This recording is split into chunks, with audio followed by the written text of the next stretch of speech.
Buenos días, iniciamos una nueva clase de variable compleja para continuar viendo el tema de integración y en particular en esta clase vamos a ver qué pasa cuando el contorno de integración es un contorno cerrado. En la clase anterior hemos definido lo que es una integral de una función compleja de variable compleja.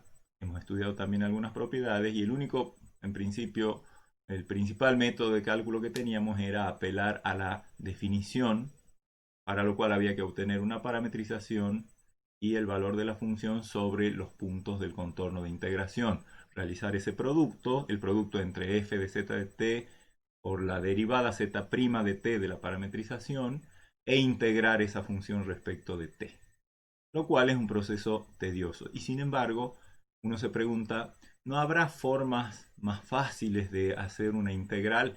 A veces sí, a veces no. Entonces el objetivo en esta clase va a ser investigar qué información respecto de una integral nos puede brindar el hecho de que una función que estemos integrando se haga, el contorno de integración sobre el que integramos, sea un contorno cerrado. Así que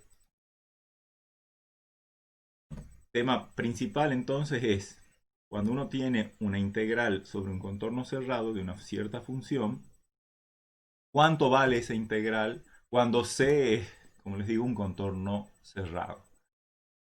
Eso es una pregunta más general que un caso particular, que es preguntarse cuándo ese valor es cero, o sea, cuándo la integral de una función sobre un contorno cerrado vale cero.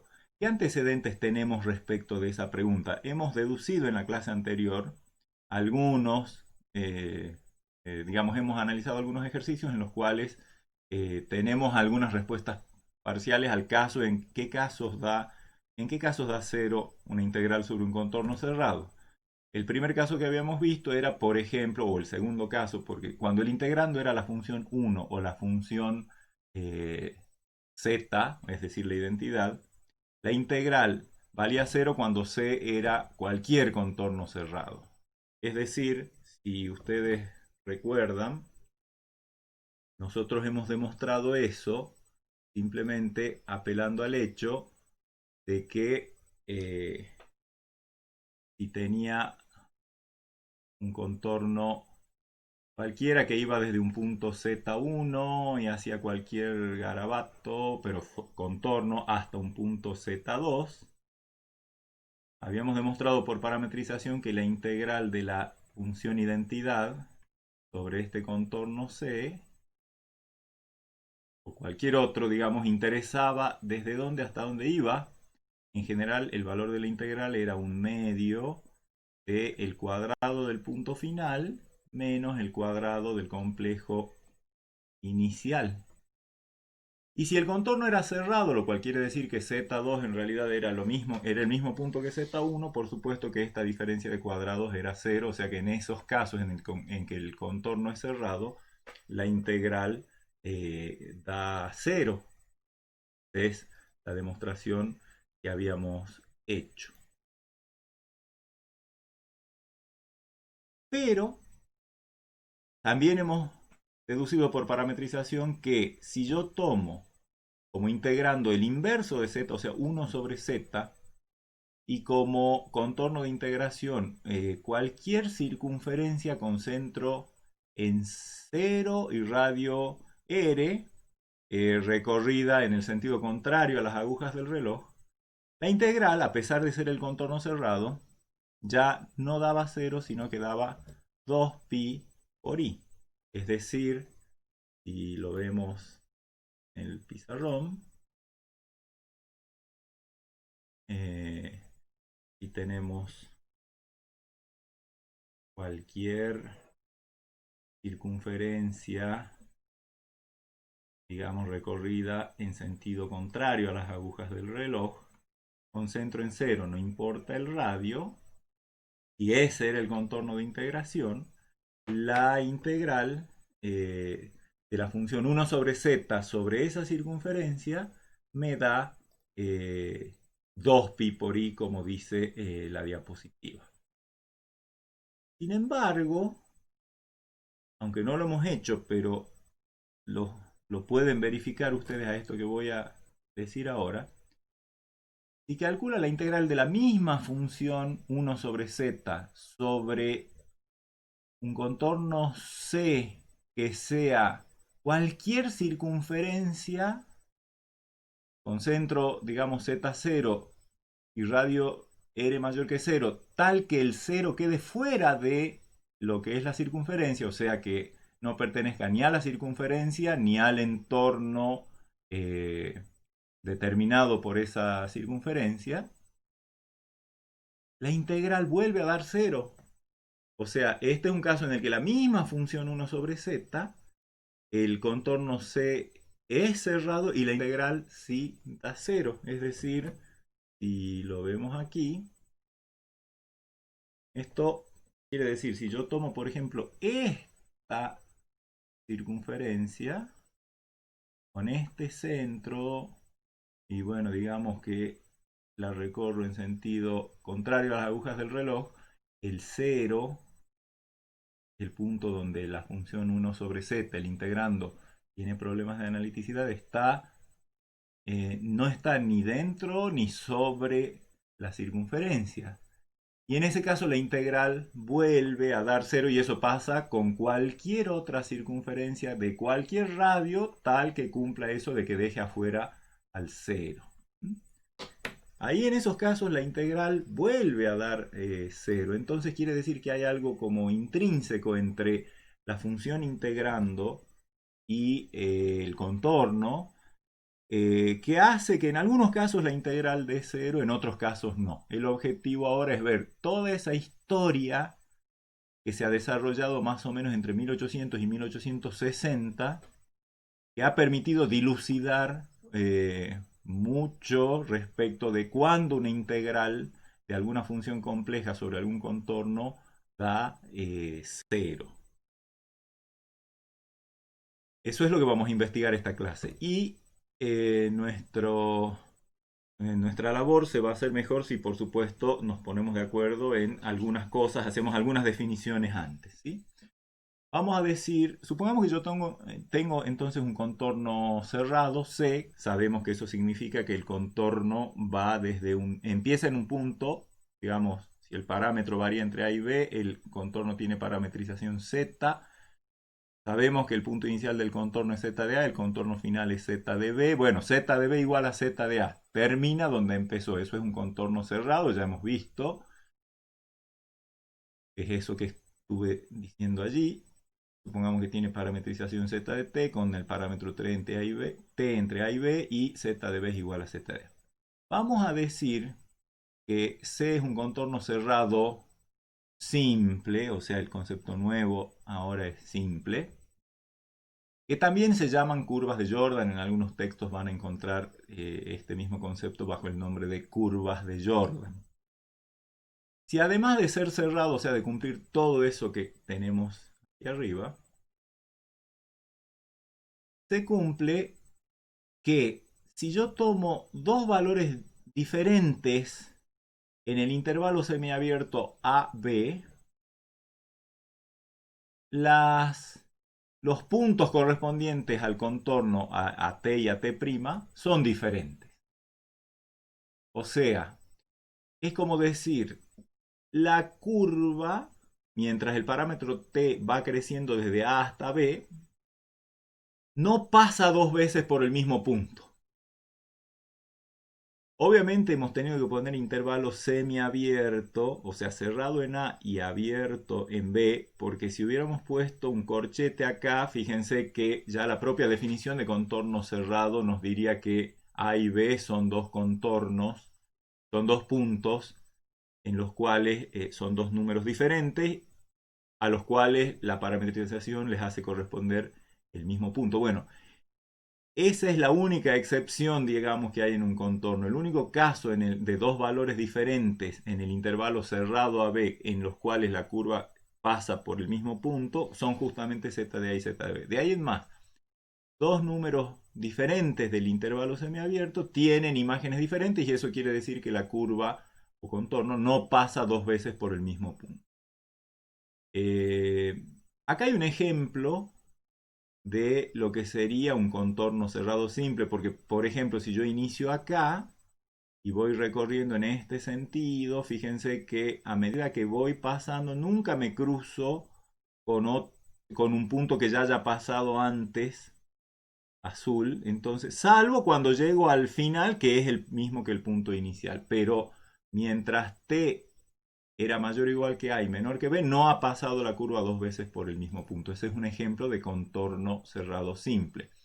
Mientras que acá les doy un ejemplo de un contorno cerrado, pero no simple. Por ejemplo, si yo empiezo aquí y empiezo ahora en este sentido a recorrer, cuando dé la vuelta esta y vuelva, ahí donde está el mouse, ya hace un ratito pasé por ese punto, entonces ahora estoy pasando y todavía no es el punto final de la curva, así que de hecho pasa varias veces con el recorrido de este contorno. Esto es un contorno, tiene puntos angulares. Fíjese, acá cuando sigo avanzando paso por un punto por el que ya pasé, otra vez por un punto que ya pasé, otra vez, varias veces estoy pasando hasta que vuelvo al inicio, pero la curva se ha cortado a sí misma eh, más, más de una vez inclusive, así que ese es un ejemplo de contorno no simple. Un contorno simple no se interseca a sí mismo en su proceso de generación, un contorno no simple sí se interseca. Hay un hecho geométrico que nos va a ser de utilidad. Por supuesto, su demostración está bien fuera del alcance de nuestro curso, porque es un hecho, como les digo, de la geometría, pero que nos va a servir, así que lo vamos a recordar. Antes de enunciarlo, les voy a hacer esta observación. Fíjense en este caso, en el contorno simple, si uno se lo imagina como un alambrado que rodea a un terreno, lo que queda dentro del alambrado es un conjunto abierto, es conexo, por lo tanto es un dominio, y lo que queda dentro es acotado. Mientras que aparte, lo que queda fuera del alambrado en el plano complejo es una cosa infinitamente extensa, no acotada, pero también es un conjunto conexo y abierto. Eso que pasa en este ejemplo pasa siempre que uno tiene un contorno cerrado simple, y es lo que enuncia el teorema de las curvas o de los contornos, de las curvas de Jordan o de los contornos simples. Todo contorno cerrado simple es la frontera de dos dominios disjuntos, el de adentro y el de afuera, que les mostraba hace un rato. Uno de ellos es acotado y es lo que se llama el interior del contorno, denotado como int del contorno, y el otro es no acotado. El que más nos va a interesar a nosotros es el interior, o sea, el acotado. La unión de esos dos dominios, o sea, el interior con el exterior y con el contorno, fíjense, los dos dominios son disjuntos y ambos son disjuntos con el contorno, porque el contorno es la frontera y un abierto, acá estamos hablando de dominio, es decir, abierto conexo, un abierto no tiene puntos de su frontera, así que la unión de los dos dominios con el contorno es el plano completo. Ese es el teorema de las curvas de Jordan. Y nosotros sabemos que un dominio es en general un conjunto abierto y conexo. Ahora vamos a hacer énfasis sobre una clase especial de dominios, que es lo que llamamos los dominios simplemente conexos. Cuando un dominio, es decir, un abierto conexo, se va a decir simplemente conexo, cuando cualquier contorno cerrado simple cuyos puntos pertenezcan todos a D, cumplen que su interior está contenido también en D. Es decir, un dominio es simplemente conexo cuando para cualquier contorno cerrado simple contenido en ese D, el interior del contorno es un subconjunto de D. Todos los puntos que están en el interior también están en D. Veamos un par de ejemplos de algo que sí es dominio simplemente conexo y algo que es dominio pero que no es simplemente conexo. Un entorno cualquiera es un dominio simplemente conexo. Creo que la imagen que uno se puede hacer de eso inmediatamente eh, nos, nos saca de la duda, porque si yo dibujo, por ejemplo, un, un entorno cualquiera, recuerden que el entorno es todo el conjunto de puntos sin esa circunferencia frontera, todo lo que hay dentro de la circunferencia. Y si tomo cualquier contorno cerrado simple, por ejemplo este que estoy dibujando acá, su interior, todos los puntos del interior están dentro del contorno, dentro del conjunto, dentro del entorno, es decir, el interior del contorno está metido dentro del entorno y eso va a pasar para cualquier contorno cerrado simple cuyos puntos estén todos dentro de ese entorno. Así que un entorno es un conjunto simple, un dominio simplemente conexo.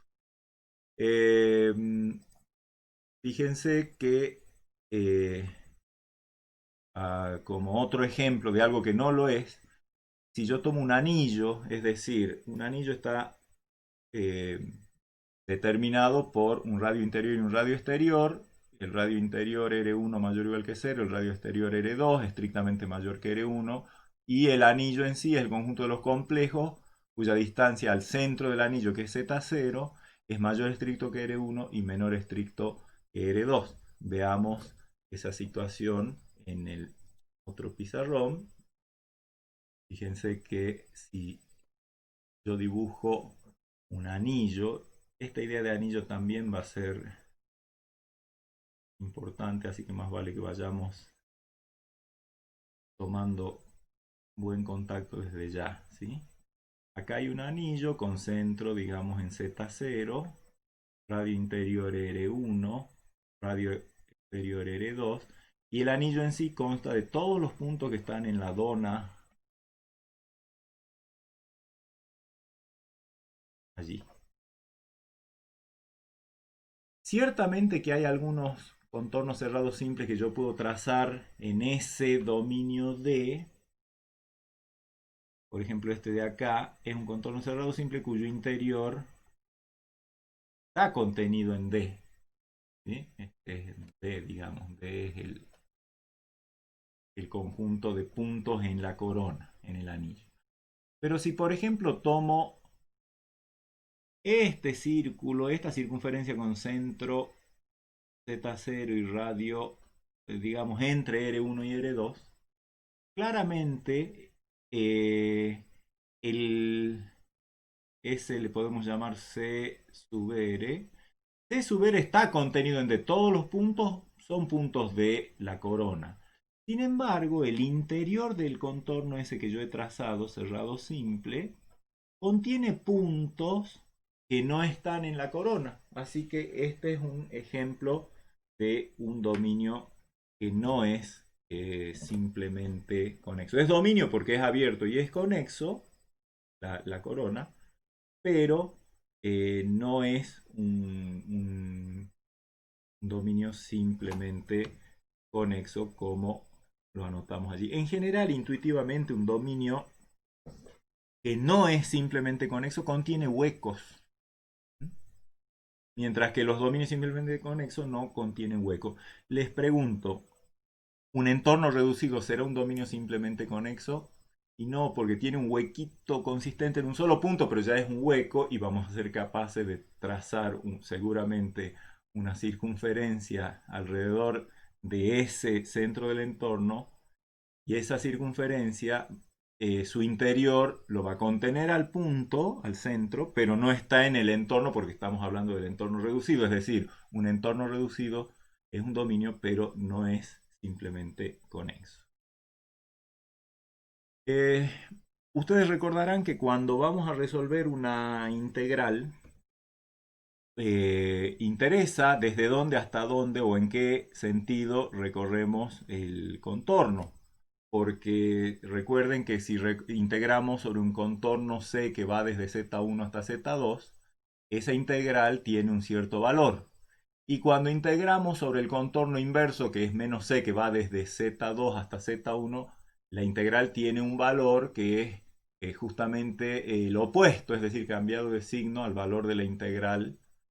Así que cuando cambiamos de sentido, el sentido, cuando cambiamos el sentido de recorrido del contorno, cambia el signo de la integral. Así que es importante, cuando uno tiene un contorno cerrado simple, por ejemplo, imaginen ustedes un círculo, en principio uno piensa que hay dos maneras de recorrer ese círculo. Una es en sentido antihorario y otra es en el sentido horario. Eso es cierto. Y eso nos lleva a una analogía con eso nos lleva a definir los dos sentidos en los que se puede recorrer un contorno cerrado simple, que son los que llamamos orientaciones de los contornos cerrados simples. Vamos a decir que un contorno cerrado simple tiene orientación positiva o se recorre con el sentido positivo o antihoraria, la orientación, en el caso en el que, bueno, hay una característica geométrica que ya se las enuncio, pero fíjense que en este dibujo, más o menos con un poco de buena voluntad, uno se imagina que este contorno se puede de alguna manera asemejar a un círculo deformado y digamos, a una circunferencia deformada y el sentido es contrario a las agujas del reloj, así que esto sería un ejemplo de contorno cerrado simple recorrido en sentido positivo o antihorario. Claro que eso que les dije es muy vago, pero se puede precisar con nuestras herramientas.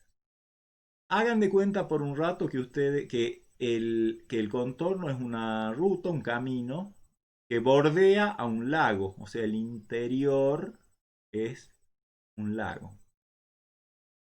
Cuando ustedes recorren en el sentido que indican las flechas rojas que hay acá, el lago siempre queda a la izquierda de ustedes. ¿Sí? O sea, la orientación positiva es aquella en la que un viajero, recorriendo esa orientación positiva, siempre ve el interior del contorno a su izquierda. ¿Cómo lo precisamos aún más a eso? Bueno, simplemente recuerden que este contorno tiene un vector tangente en la mayoría de los puntos, salvo quizá en los puntos angulares, pero en todos los puntos en los que exista, yo puedo trazar el vector tangente que lleva, digamos, conserva la dirección del movimiento, así que llamamos positiva o antihoraria a la orientación, o sea, a la forma de recorrer el contorno en aquel caso en el que el interior del contorno queda siempre a la izquierda del vector tangente en los puntos en los que el vector tangente existe, ¿no? Por ejemplo, acá el vector tangente es así y queda a la izquierda el interior del vector tangente. Creo que se entiende esa idea, pero es sumamente precisa, ¿no? Siempre en todo punto de la curva que no sea uno de los puntos angulares, va a haber un vector tangente y ese vector tangente, si uno mira en el sentido de la dirección del movimiento, a la izquierda tiene el interior y a la derecha tiene el exterior. Cuando eso pasa, tenemos orientación positiva y obviamente la orientación negativa va a ser recorrer en el otro sentido en el cual en el vector tangente en cualquier punto, el vector tangente al movimiento en cualquier punto va a hacer que el interior quede a la derecha del vector tangente. ¿Sí? A pesar de que nosotros vamos a tratar siempre de aclarar en qué dirección recorremos un contorno cerrado simple, si no lo hacemos o si, digamos, la convención en el área es cuando no se aclara cuál es el sentido del recorrido, se presupone que es la positiva. Por ahí se habla integrar tal función sobre la circunferencia de radio 1 con centro en el origen. Bueno, si no se aclara sobre qué orientación, se sobreentiende que es la positiva. Todos esos elementos nos ponen en posición de demostrar quizás el primer resultado fundamental respecto de cuándo una integral de una función compleja, de variable compleja sobre un contorno cerrado, da cero. Eso es lo que se conoce como teorema de Cauchy. Cauchy es un gran investigador de la matemática en los años 1800 o por ahí. Y por supuesto que él demostró un resultado sobre las integrales cuando dan cero, pero era bastante restrictivo en el sentido de que tenía que imponer muchas condiciones a la función, sobre todo, a la función integrando para garantizar que la integral iba a dar cero. ¿Por qué? Porque el método de demostración requería de el método de demostración que usó requería de esas suposiciones. Vamos a ver ese teorema. El teorema de Cauchy dice, si uno tiene un contorno cerrado simple en el plano complejo, y que ese contorno simple esté contenido, pues primero que tenga cualquier orientación, sea la positiva o la negativa, y que esté contenido el contorno en un dominio simplemente conexo, es decir, que su interior sea parte también del dominio. Y si uno tiene una función f, digamos, que sea analítica en el dominio simplemente conexo, y que aparte la función no solo fuese analítica, sino que su derivada, por ser analítica, más vale que existe la derivada en D, pero aparte que fuera también una función continua en D. Entonces, bajo todas esas condiciones, la integral de la función da cero. Básicamente, entonces, ¿qué pide Cauchy? Contorno cerrado simple y en dominio simplemente conexo y función analítica con derivada continua en el dominio ese simplemente conexo. Entonces ahí, bajo esas condiciones, la integral da cero. Yo creo, y dicen los historiadores, que se volvió loco Cauchy por ver, él pensaba que no hacía falta pedirle a la función que su derivada fuese también continua. Pero no logró demostrarse, murió con su teorema, pero con esa hipótesis. Después, el trabajo posterior de la comunidad matemática del momento permitió ver que efectivamente no era necesario pedir la continuidad de la derivada. Y cómo, digamos, ¿por qué necesitaba Cauchy pedir todas estas restricciones, sobre todo a f? Porque usaba en la demostración el teorema de Green. El teorema de Green, recuerden que es un teorema para funciones en R2 que permite, bajo ciertas condiciones, transformar integrales de línea en integrales dobles. Los físicos tienen, digamos, unas buenas explicaciones del teorema de Green. ¿Qué dice concretamente el teorema de Green? Que si uno tiene un contorno cerrado simple en R2 y denota por R a la unión del contorno con su interior, fíjense que siendo si tiene dos funciones P y Q definidas en esa región hacia los reales, o sea, dos funciones reales de dos variables reales sobre la región R, que es el contorno unión el interior del contorno. Y ambas son continuas en todo R, y no solo que sean continuas, sino que sus derivadas parciales de primer orden, o sea, P y Q, dos funciones, sus derivadas parciales respecto de X y de Y, también que existan y que aparte sean continuas en R, todas esas son hipótesis del teorema de Green, ¿sí?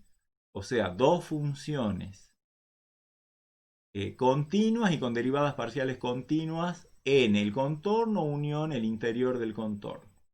Bajo esas hipótesis, la integral de línea de la forma diferencial P diferencial de X más Q diferencial de Y se puede transformar en una integral doble sobre la región delimitada por el contorno, donde el integrando, la función integrando es la derivada de Q respecto de X menos la derivada de P respecto de Y, cuando el contorno se recorre en sentido positivo. Eso es el teorema de Green. No es de extrañarse que Cauchy lo haya usado porque sabemos que hay una vinculación entre integrales de funciones complejas sobre contornos e integrales de formas diferenciales, o sea, integrales de línea en R2. Así que, pero miren todas las hipótesis que tenía el teorema de Green, que son las que de alguna manera han obligado a Cauchy a incluir entre sus hipótesis para la función f más de lo que realmente se necesitaba. Con ese teorema y algunas consideraciones sobre analiticidad, la demostración del teorema de Cauchy es bastante directa, es casi una aplicación limpia del teorema de Green. ¿Cómo es la demostración?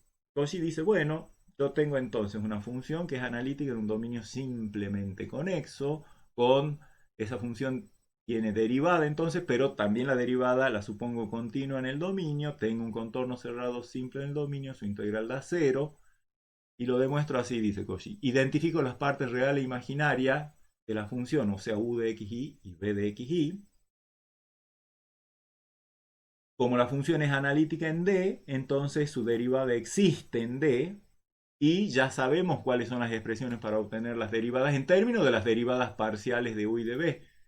Es u sub x más i por b sub x, ¿sí? Derivada parcial de u respecto de x más i por la derivada parcial de b respecto de x me da la derivada de la función. O también, usando las ecuaciones de Cauchy-Riemann, ustedes saben que u sub x es igual a b sub i, por lo tanto esto es lo mismo que b sub i menos i por u sub i, porque u sub i es igual a menos b sub x. O sea, estas dos son dos formas de expresar la derivada de una función cuando esa función admite derivada.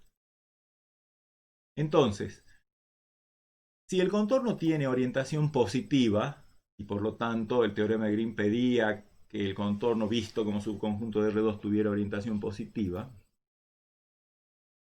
uno hace, designa por R al contorno C con su interior.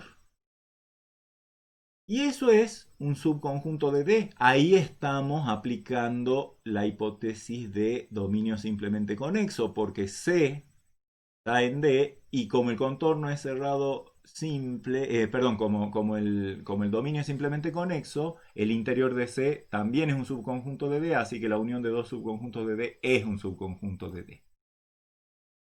Entonces, como F es analítica en D, más vale que es analítica en R, que es un subconjunto de D. Así que eso quiere decir que la función f, si es analítica, es derivable. Y si es derivable, es continua en cada punto de R. Y una función continua tiene partes reales e imaginarias continuas en ese conjunto. Así que de ahí sale que U y B son continuas en R. Obviamente, la estrategia de Cauchy ha sido, en el teorema de Green, usar U y B convenientemente en el rol de P y de Q. Ya vemos cómo. ¿Qué falta? Bueno, por supuesto, como f es analítica en R, se cumplen las ecuaciones de Cauchy-Riemann en R, es decir, para todo punto de R, u sub x es igual a b sub i y u sub i es igual a menos b sub i. Ahora, ¿qué falta para terminar de tener todos los elementos para aplicar el teorema de Green con, por ejemplo, u y b en el rol de p y de q, cosas parecidas? Hay que ver si la u y la b tienen derivadas parciales continuas. Y ahí viene la necesidad de la inclusión de esta hipótesis de la continuidad de la derivada de f en D. Porque si f' es continua en D y por lo tanto en R, eso significa que sus partes real e imaginaria son también funciones continuas. Entonces u sub x es continuo en R, b sub x es continuo en R, b sub i es continuo en R y menos u sub i es continua en R. Pero menos u sub i continuo en R significa que u sub i es continuo en R. O sea, en otras palabras, gracias a la hipótesis de la continuidad de la derivada, se tiene la continuidad de las derivadas parciales de u y de b. Entonces, las funciones u y b en el rol de P y de Q, junto con el contorno C, cumplen todas las hipótesis del teorema de Green para U sea, se cumplen las hipótesis del teorema de Green en relación a las funciones u y b y al contorno C. Por lo tanto, ¿qué es lo que tenemos? Vamos a recordar que la integral de una función compleja sobre un contorno se vincula con integrales de funciones reales de dos variables de la siguiente manera. Es la integral de u diferencial de x menos b diferencial de y. Esa es la parte real de la integral esta. Y la parte imaginaria es la integral de línea sobre el contorno de la forma diferencial u diferencial de y más b diferencial de x. Entonces fíjense que si acá, si miramos primero esta integral y llamamos p a u y q a menos b, entonces se cumplen quiénes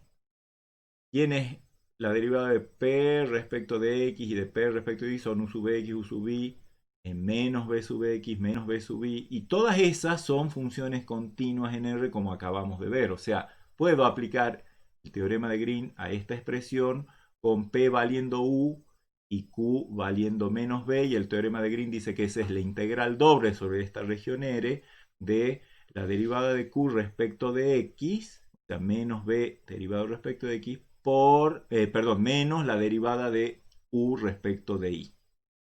Y para la otra integral, la de la parte imaginaria de la función de variable compleja, o sea, esta es la parte imaginaria de la integral de la función compleja sobre el contorno C, puedo hacer que P sea B, porque ahí tengo P diferencial de X, más Q diferencial de Y, o sea, puedo hacer que Q valga Y, y como se cumple el teorema las hipótesis del teorema de Green, ese sería la derivada de Q respecto de X, Q era U, o sea, U sub X, menos la derivada de P respecto de Y, que es B sub Y diferencial de X diferencial Y.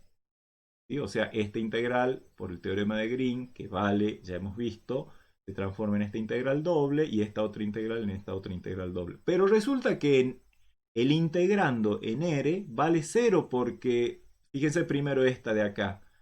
Sabemos que en R U sub X es igual a B sub Y. Lo tenemos acá, es las ecuaciones de Cauchy-Riemann, así que U sub X menos B sub Y es constantemente 0, la integral de 0 es 0, y análogamente por la otra ecuación de Cauchy-Riemann, menos B sub X menos U sub Y da constantemente 0 en R, por lo tanto esta integral también da 0, así que esa integral da 0.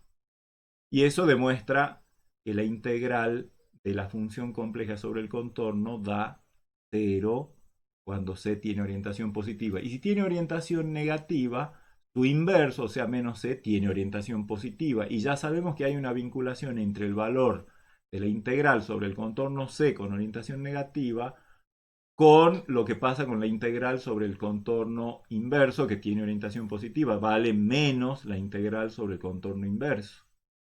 Pero todo esto cae en el caso que acabamos de demostrar. Todo esto vale 0 porque esto es un contorno recorrido en sentido positivo de una función que es analítica, etcétera, etcétera. O sea, se cumple el caso anterior y por lo tanto esto es 0. Así que la integral sobre el contorno con orientación negativa es igual a menos 0, o sea, directamente a 0. Este tipo de razonamiento varias veces lo vamos a aplicar cuando querramos demostrar que algo vale para cualquier contorno sin importar la orientación. Posiblemente primero hacemos un trabajo para la orientación positiva y luego hacemos esta consideración que enlaza las orientaciones positivas con las negativas.